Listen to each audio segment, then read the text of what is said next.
त्यांनी जो वसा आपल्याला दिलेला आहे तो वसा आपल्याला पुढे चालवायचा आहे.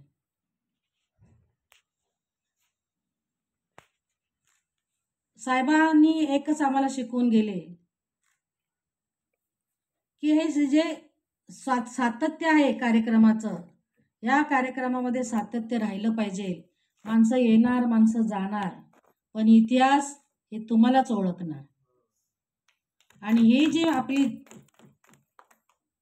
भूमी आहे ही पावन भूमी आहे.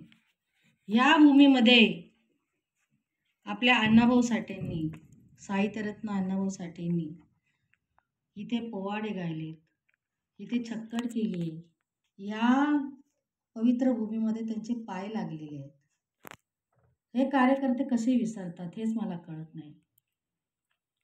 आपली आई स्टेजवर आहे, स्टेजवर असताना तुमचा पाय या हॉलच्या बाहेर जातोच कसा?